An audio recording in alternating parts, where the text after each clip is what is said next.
ఈ వీడియోలో మనం సో 2D మిల్లింగ్ అసలు ఏమేమి ఆపరేషన్స్ ఉంటాయి ఏంటి అనేది చూద్దాము. ఓకే, సో ఫస్ట్ వచ్చేసి అసలు మనం ఎలా చెయ్యాలి ఏంటి అనే దాని గురించి చూద్దాం అనమాట. ఓకే, సో ఫస్ట్ దీంట్లో ఉన్న ఆపరేషన్స్ చూస్తే మిల్లింగ్, సో ఇవన్నీ కూడా 2Dలో కవర్ అవుతాయి. ఇవి దేనిగా సెపరేట్గా చేస్తాను ఇప్పుడు. So contour operation, drilling operation, dynamic face, area mill, peel, pocket, ఇవన్నీ కూడా చాలా ఉంటాయి అన్నమాట. సో దీంట్లో బాగా యూజ్ అయ్యేది పర్టికులర్గా దేనిగా సెపరేట్గా చేస్తా. సో ఫస్ట్ వచ్చేసి ఫేస్ మిల్లింగ్ అనేది ఎలా చేస్తారు ఏంటి అనేది చూద్దాం అనమాట. ఓకే, సో ఫేస్ మిల్లింగ్ అంటే ఏంటంటే మనం తీసుకునే ఒక కాంపనెంట్ అనొచ్చు, లేదంటే వర్క్ పీస్ అనొచ్చు. ఓకే, సో దానికి పైనున్న లేయర్, ఒక లేయర్ కానీ లేదంటే టాప్ సర్ఫేస్ అనేది మెటల్ రిమూవ్ చేయడానికి యూజ్ చేస్తాం అనమాట. అది ఫేసింగ్ ఆపరేషన్. సపోజ్ నేను ఒక రెక్టాంగిల్ తీసుకుంటున్నా. సో దాని విడ్త్ వచ్చేసి 80 mm ఉంది. ఓకే, అలాగే దాని హైట్ వచ్చేసి 45. సో ఒక ఎగ్జాంపుల్ తీసుకుంటున్నాం. ఓకే, సో దీనికి ఏంటంటే పర్టికులర్గా 2D ఆపరేషన్ కాబట్టి దీనికి జస్ట్ ఈ 2 లైన్స్ అనేది సరిపోతుంది అనమాట. ఎక్స్ట్రా ఏమీ అవసరం ఉండదు. సో ఇది తీసుకున్నాం కదా, తీసుకున్న తర్వాత దీనికి స్టాక్స్ అనేది అప్డేట్ చేయాలి. అసలు స్టాక్స్ అప్డేట్ చేయడం అంటే ఏంటి? సో ఇక్కడ మ్యాటర్ ఏంటంటే మనం దానికి ఒక స్టాక్ మెటీరియల్ అనేది ఇస్తున్నాం అన్నమాట. ఇప్పుడు నేను ఇక్కడ చేస్తుంది ఏంటంటే రియల్ టైంలో నా ఫిజికల్ కాంపోనెంట్ ఏదైతే ఉందో ఆ ఫిజికల్ కాంపోనెంట్ ఎలాగైతే ఉందో దానికి తగ్గట్టుగా దాని డైమెన్షన్స్ అనేది నేను ఇస్తాను అనమాట. సో ఇక్కడ ఆల్ కాంపోనెంట్స్ ఆల్ ఎంటిటీస్ అని నొక్కితే వస్తుంది, లేదంటే బౌండింగ్ బాక్స్లోకి వెళ్ళి సో ఇది ఒకసారి సెలెక్ట్ చేసుకుంటున్నాం. సో సెలెక్ట్ చేసుకున్న తర్వాత ఎన్ని సెలెక్షన్ అని నొక్కిన తర్వాత సో ఇక్కడ ఉంటుందన్నమాట. సో 80 and 45 అనేది నేను XY ఇచ్చా. సో Z అనేది ఏంటంటే థిక్నెస్. సో టోటల్ ఎంత థిక్నెస్ ఉంది అనేది నేను ఇచ్చే వాల్యూ మీద డిపెండ్ అవుతుంది అనమాట. ఇప్పుడు సపోజ్ నేను వచ్చి థిక్నెస్ వచ్చేసి 12 mm థిక్నెస్ అనేది ఇస్తున్నాను నేను. ఇదిగోండి ఇలా వస్తుంది అనమాట. ఓకే, సో 12 mm థిక్నెస్తో ఓకే సో ఇక్కడున్న వర్క్ పీస్కి సో మనకి ఎప్పుడు కూడా ఇక్కడ ఒకటి గుర్తుంచుకోవాల్సింది ఏంటి అంటే స్టాక్ అనేది ఇలా ఉందన్నమాట. సో రెడ్ డాటెడ్ లైన్స్ ఉంది చూసారా, సో అది వచ్చేసి స్టాక్ అనమాట. సో ఇది నేను డ్రా చేశాను, ఆ రెక్టాంగిల్ బాక్స్ చుట్టూ ఉన్నది స్టాక్. సపోజ్ ఇది కాదు, నాకు రెక్టాంగిల్ కాదు, నాకు సర్క్యులర్గా ఉంది, బట్ దాని మీద కూడా డ్రా చేయాలంటే అలా కూడా డ్రా చేయొచ్చు. సో అది ఎలాగో చూపిస్తాను చూడండి. సో నేను ఒకసారి దీన్ని మొత్తం అంతా డిలీట్ చేస్తున్నా. So end selection. So delete చేసిన తర్వాత నేను ఇప్పుడు ఇదిగోండి ఒక సర్కిల్ తీసుకుంటున్నా, మిడ్ పాయింట్ తీసుకుని. సో దీని రేడియస్ వచ్చేసి 56 రేడియస్ ఉంది అనుకున్నాం. ఓకే, సో దీని చుట్టూ నాకు ఇది కావాలి. సో దీని చుట్టూ నాకు ఒక స్టాక్ మెటీరియల్ అనేది కావాలి. సో దానికి స్టాక్ అనేది ఇచ్చినప్పుడు ఎలా అంటే స్టాక్ సెటప్లోకి వెళ్ళిన తర్వాత మనం ఇక్కడ సిలిండ్రికల్. సో సిలిండ్రికల్ అనేది ఎలా ఉంది, సో మనం ఇది జెడ్ వైపు ఫేసింగ్ చేస్తూ ఇస్తున్నాం కాబట్టి సో ఇది సెలెక్ట్ చేసిన తర్వాత పైకి అనేది ఇవ్వాలి. సో ఇక్కడ మనం జెడ్కి అనేది చేంజ్ చేసుకుంటాం. ఇదిగోండి ఇలా వస్తుంది. సో అది వచ్చేసి 80 and 45. ఇది ఏంటంటే మనం ఇందరు తీసుకున్న డైమెన్షన్ ప్రకారం అలా వచ్చింది. ఓకే, సో ఇది ఈ ఏరియా వచ్చింది. నాకు యాక్చువల్గా ఉన్నది అక్కడ కాదు అనడానికి. సో ఆల్ ఎంటిటీస్ అనుకోండి ఈ ఏరియా తీసుకుంది. సో థిక్నెస్ అనేది మనం ఇప్పుడు ఇస్తాం అనమాట వాల్యూ. సో థిక్నెస్ వచ్చేసి సపోజ్ ఒక 100 mm థిక్నెస్ ఉంది అనుకుందాం. ఓకే, ఇదిగోండి ఇలా అవుతుంది.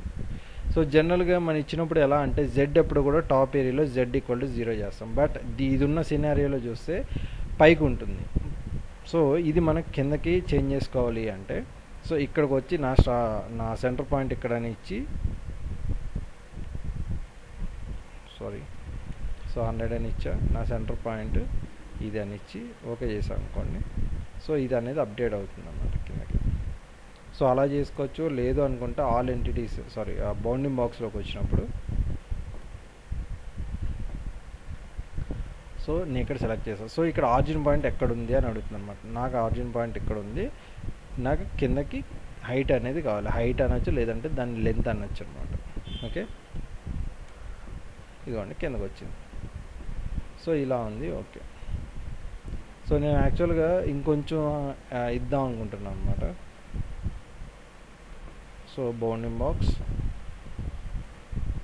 ఓకే, సో ఇక్కడ వచ్చేసి నేను ఇచ్చేది 100 ఇస్తున్నా. ఓకే,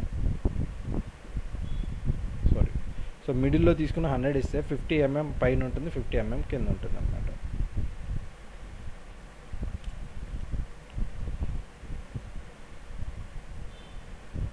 సో ఈ బౌండింగ్ బాక్స్ అనేది అప్డేట్ కాదు అప్పుడప్పుడు. సో ఒకసారి వన్స్ అండ్ ట్వైస్ చూసుకోవాలి మనం. ఓకే,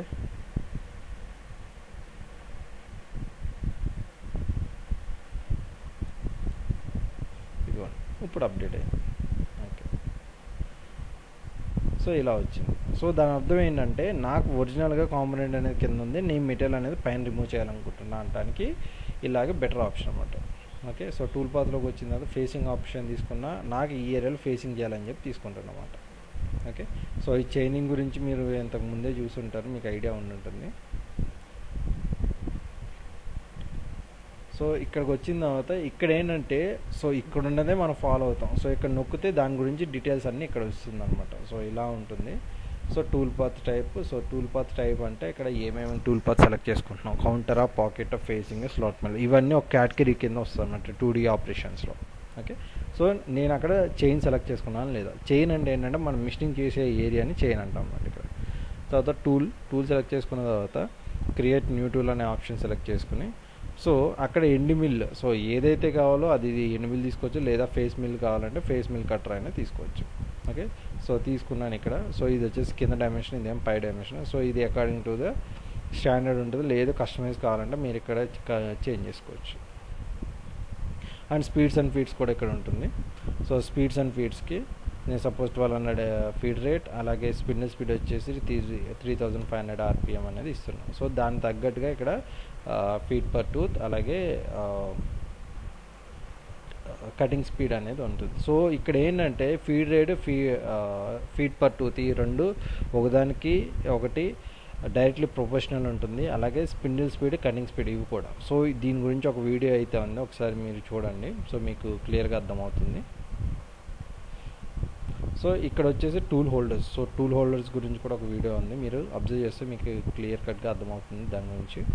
అండ్ నెక్స్ట్ ఇక్కడ కటింగ్ పిరమిడ్. సో నాకు కావాల్సిన స్టైల్ ఎలా కట్ చేయాలనుకుంటున్నా, మొత్తం అంతా ఇక్కడ ఇమేజ్ రిప్రజెంటేషన్లో ఉంటుంది. సో మీకు ఆ ఇమేజ్ రిప్రజెంటేషన్లో మొత్తం క్లియర్ కట్గా అర్థమవుతుంది అనమాట. సో ఇక్కడ బ్లాక్ ఉంది, బ్లాక్ చుట్టూ ఇలా జిగ్జాగ్గా చేయాలని అడుగుతుంది. తర్వాత వన్ వే అంటే ఇలా వెళ్ళి లిఫ్ట్ అయ్యి మళ్ళీ ఇక్కడ, లిఫ్ట్ అయ్యి మళ్ళీ ఇక్కడ, మళ్ళీ లిఫ్ట్ అయ్యి ఇక్కడ. సో అలాగనమాట. నెక్స్ట్ వచ్చేసి వన్ పాస్ దగ్గర ఏమవుతుందంటే మన కటింగ్ టూల్ ఎప్పుడు డయామీటర్ ఎప్పుడు పెద్దగా ఉండాలి మన వర్క్ పీస్ కన్నా. ఓకే, సో అలాంటి కేసులో మనకి వన్ పాస్ అనేది యూజ్ అవుతుంది. తర్వాత డైనమిక్. సో డైనమిక్ అంటే అక్కడ ఉన్న కాంపోనెంట్ చుట్టూ ఎంత ఏరియా అయితే వీలవుతుందో అంత ఏరియా వరకు అదే ఆటోమేటిక్గా జనరేట్ చేస్తుంది అనమాట. ఓకే, అండ్ వీటి గురించి ఒకసారి డీటెయిల్గా జనరేట్ అయిన తర్వాత, టూల్ పాత్ అనేది జనరేట్ అయిన తర్వాత మీకు చూపిస్తాను. సో నెక్స్ట్ ఇక్కడ వచ్చేసి ఏంటంటే stock to live on floors. So ఇక్కడ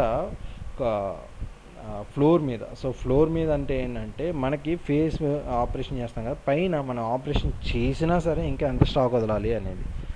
సో నేను వచ్చేసి 0.5 mm ఏంటంటే మళ్ళీ నెక్స్ట్ ఆపరేషన్కి అంటే గ్రైండింగ్ కానీ లేదంటే హీట్ ట్రీట్మెంట్ అలాంటివి కావాలంటే అలాంటి వాటికి కూడా యూజ్ అవ్వడానికి నేను ఇక్కడ ఇస్తున్నాను అన్నమాట. సో మూవ్ బిట్వీన్ కట్స్ అంటే ఈ మధ్యలో కట్స్ మధ్యలో ఎక్కడైనా మూవ్ అవ్వాలి, ఎలా మూవ్ అవ్వాలి, లీనియర్గానే ర్యాపిడ్గా మూవ్ అవ్వాలి, లేదా హై స్పీడ్ లూప్స్లో మూవ్ అవ్వాలి అనేది ఇదనమాట. So claim milling, conventional milling కావాలా అనేది. నెక్స్ట్ ఇక్కడ డెప్త్ ఆఫ్ కట్. సో ఒక పాస్లో ఎంత డెప్త్ వెళ్ళాలి. సో నేను 1 mm ఇస్తున్నాను, లేదు ఫినిష్ కట్ కూడా కావాలంటే ఫినిష్ కట్స్ కూడా ఇవ్వచ్చు అనమాట. సో ఎన్ని నెంబర్ ఆఫ్ కట్స్, తర్వాత ఎంత mm వరకు వెళ్ళాలి, ఇది కూడా mmలోనే ఉంటుంది, 1 mm depth. So keep tool down ఏంటంటే లిప్స్ అనేది తగ్గుతుంది అనమాట. సబ్ ప్రోగ్రామింగ్ అంటే మనకు కావాల్సిన NC ప్రోగ్రామ్ అనేది సబ్ ప్రోగ్రామ్లో జనరేట్ చేస్తుంది. తర్వాత డెప్త్ కట్ డైరెక్షన్, ఎంత డైరెక్షన్కి డెప్త్ అనేది వెళ్ళాలి అనేది. సో స్టెప్ డౌన్ అంటే కింద నుంచి పైకి, పైనుంచి కిందగా అనేది ఇలాగా. నెక్స్ట్ లింకింగ్ పారామీటర్స్, ఇది అనేది చాలా ఇంపార్టెంట్ అనమాట. సో ఇక్కడ ఏంటంటే టాప్ ఆఫ్ ది స్టాక్, నీ స్టాక్ అనేది ఎక్కడ ఉంది, తర్వాత నువ్వు ఎంత డెప్త్ వరకు చేయాలనుకుంటున్నావు. సో యాక్చువల్గా ఇక్కడ వచ్చేసి 0 ఇస్తున్నాను కదా. సో 0 కాదు, నేను 50 ఇస్తాను, ఎందుకంటే మనం తీసుకున్న స్టాక్ అనేది ఇక్కడ పైన ఉంది కాబట్టి. సో ఇక్కడి నుంచి ఎంత డెప్త్ వరకు కావాలి, నాకు ఒక 40 mm వరకు చేయాలి అని ఇస్తాను. సో ఇక్కడ వరకు అయితే సరిపోతుంది. సో మిగతా ఈ హోమ్ రిఫ్రిజరేషన్ ఇవన్నీ డిఫాల్ట్గా ఉంటుంది, వీటితో అవసరం లేదనమాట. ఓకే, ఇలా వస్తుంది. సో ఒకసారి ఎలా ఉంది అనేది. సో ఇక్కడ వచ్చేసి ఏంటంటే ఇక్కడ టూల్ పాత్ ఆప్షన్స్ది ఇలా ఉంటుంది. సో ఇక్కడ ఏంటంటే ఫస్ట్ వచ్చేసి సెలెక్ట్ ఆల్ ఆపరేషన్, ఇక్కడ ఉన్న ఆపరేషన్ అన్ని సెలెక్ట్ చేయాలా లేదా దాన్ని క్యాన్సిల్ చేయాలా అనేది ఇది. తర్వాత ఇది నొక్కితే ఏంటంటే జనరేట్ అవుతుంది అనమాట. సో దీంట్లో ఏమైనా మార్పులు చేర్పులు చేస్తే జనరేట్ అవుతుంది, దాన్ని మళ్ళీ క్యాన్సిల్ చేయడానికి. అలాగే ఇక్కడ వచ్చేసి బ్యాక్ ప్లాట్ అనేది ఏంటంటే 2Dలో చూపిస్తుంది అనమాట. సో టూల్ అనేది ఎలా మూవ్ అవుతుంది అనేది 2Dలో చూపిస్తుంది ఇలాగా. తర్వాత 3Dలో కావాలంటే సిమ్యులేషన్లో కావాలంటే ఇలా వస్తుంది అనమాట.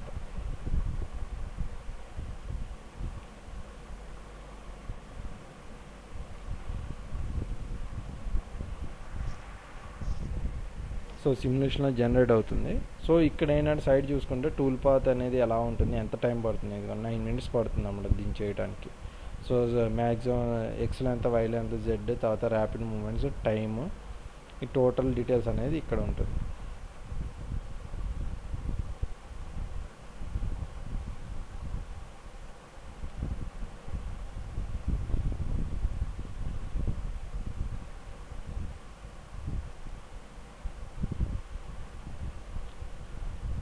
సో ఇదిగోండి ఇలా రిమూవ్ చేస్తుంది అనమాట.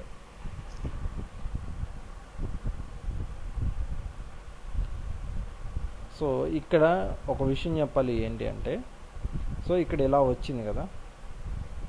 సో జనరల్గా ఫేసింగ్ ఆపరేషన్ అనేది ఎప్పుడు కూడా కాంపొనెంట్కి బయట సైడ్ నుంచే చేస్తుంది అనమాట, అంటే ఇక్కడ నుంచి చేస్తుంది. సో యాక్చువల్గా ఎవరికైనా డౌట్ రావచ్చు, నాకు ఇక్కడ ఉంది కదా డైరెక్ట్ ఇక్కడే ఇలా చేయొచ్చు కదా అని చెప్పి. అలా చేయదు, ఎందుకంటే ఫేసింగ్ ఆపరేషన్ అంటేనే బయట నుంచి రావాలి, ఎందుకంటే మెటీరియల్ అనేది బయట నుంచి అలా ఒక లేయర్ కింద రిమూవ్ చేస్తూ ఉంటుంది కాబట్టి.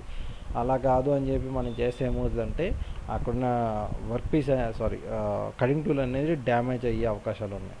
సో ఇక్కడ పారామీటర్స్లో ఇందాక ఒకటి చెప్దాం అనుకున్నాను కదా. సో అక్రాస్ ఓవర్లాప్ అంటే ఏంటంటే ఈ రెండిట్ల మధ్య జనరల్గా ఇప్పుడు నేను తీసుకున్నది ఏమవుతుంది అంటే కటింగ్ టూల్ అనేది ఇక్కడ సెంటర్ వస్తుంది, మీరు అబ్జర్వ్ చేస్తే కరెక్ట్ సెంటర్ వస్తుంది. నాకు ఇక్కడ సెంటర్ కాదు, డైరెక్ట్ ఇక్కడికి రావాలి అనుకుంటే అలాంటప్పుడు ఈ ఆప్షన్ అనేది యూజ్ అవుతుంది. సో ఇదిగోండి నేను ఇక్కడ 50% అనేది బయట ఉండాలి అన్నది ఇచ్చాను, నాకు అది 50% వద్దు, 0 కావాలని 0 చేస్తాను అనుకోండి, ఎందుకంటే ఇలా అవుతుంది. సో ఇది వచ్చేసి అక్రాస్ అంటే నా వర్క్ పీస్కి అక్రాస్ ఓవర్లాప్ అని. తర్వాత ఎలాంగ్ ఓవర్లాప్ అంటే ఇట్ సైడ్ అనమాట. సో ఇక్కడ ఇది ఉంది చూసారా, సో ఇది కూడా తగ్గించుకోవడానికి. బట్ ఇది మాత్రం తగ్గదు, ఎందుకంటే చెప్పాను కదా ఫేసింగ్ ఆపరేషన్ అనేది ఎప్పుడు కూడా బయట నుంచి చేస్తుందని చెప్పి. సో లేదు నేను చేయాలనుకున్న 0 ఇచ్చానుకోండి, సో అది ఎలా చెప్తుంది అంటే చూడండి. సో ఇది రౌండ్ది కాబట్టి ఓకే, అలాగంటే రెక్టాంగిల్ షేప్లో అనుకోండి తొందరగా జనరేట్ కాదనమాట.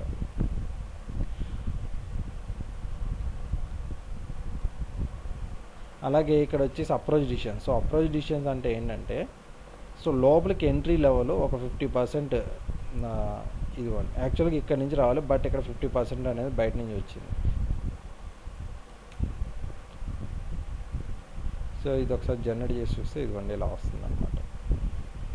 సో ఇది వచ్చేసి ఎగ్జిట్ డిస్టెన్స్, ఇదిగోండి.